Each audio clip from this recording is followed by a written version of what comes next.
Did you know that your words create your future? Listen to this from Louise Hay.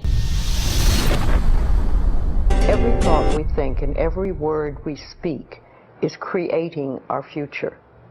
It's as though our thoughts go out into the universe and are accepted and brought back to us as experience.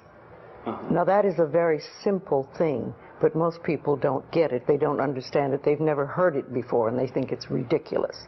But if you can really accept the fact that every time you think a thought and every time you speak a word, you are literally painting your future, making your dinner, whatever you want to call it. You are creating.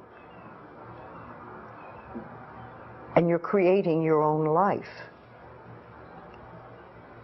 And this is simple, but it's not easy to accept. But once you accept it, then you can start deliberately creating what you want in your life. And you begin to be aware of what you don't want in your life and how you are contributing to it.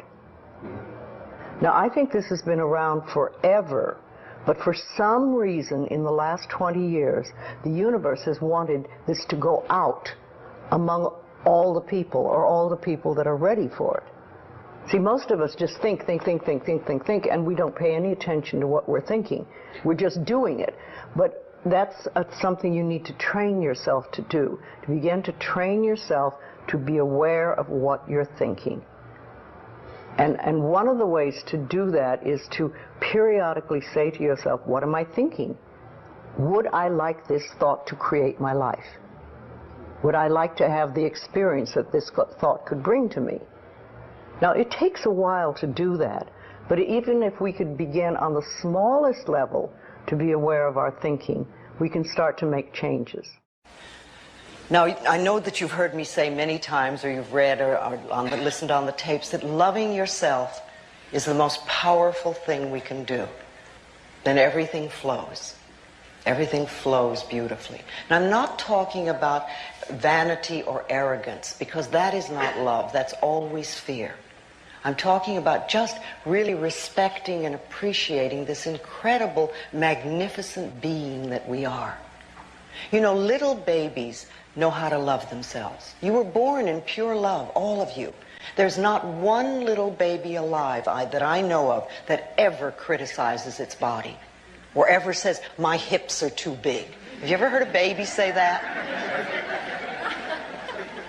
They're just thrilled and delighted that they have a body. And they rejoice in it. And they love themselves. They love their toes. They love everything about themselves. They absolutely adore, they express their feelings. You know, when a baby is happy, you know it. When a baby is angry, the whole neighborhood knows it. They're never scared to let people know how they feel. They live in the moment, and they're filled with courage, and they're wonderful. And we were all like that. Got to remember that you were filled with courage, and you were full of love, and you adored yourself when you were very little. And then what happens is we start to grow up, and we start to listen to people that were frightened, or critical, or resentful, or guilty. And many of us grew up with people like that. You know, if you grew up in a family where there was criticism was the norm, then you're going to grow up to be a critical person. You're going to look at everything in life as with criticism. And you probably criticize yourself and other people. And you won't enjoy life nearly as much as you could. If you grew up in a family where you were not allowed to express anger, then either you're a person who is terrified of anger, or you swallow it down all the time and you let it sit in your body. If you were raised in a family where everybody was manipulated by guilt, then you're probably going to do the same thing. You're probably a person who runs around saying, I'm sorry all the time. I'm sorry, I'm sorry. And you can never ask for anything outright because you always want to manipulate somebody. But these are old family patterns. And it's very easy to blame our parents, and it's very easy to blame our childhood or our environment. But the problem with that is that it keeps us stuck. We don't get to be free. We get to stay in our victim thing. And that's no good for anybody. Then we just get to keep having our problems. But remember, you're in charge now. Doesn't matter what your parents said. Doesn't matter what anybody else did. Doesn't matter what you learned. What really matters is what you are choosing to think and say now. Because you're the only person that thinks in your mind. And you choose your thoughts. Now, I can tell you lots and lots of wonderful things.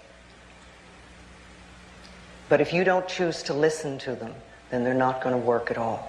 So you are always in charge, and you're creating your world and your life. Now, I've known that one of the most powerful affirmations you can use is, I love and approve of myself. I love and approve of myself.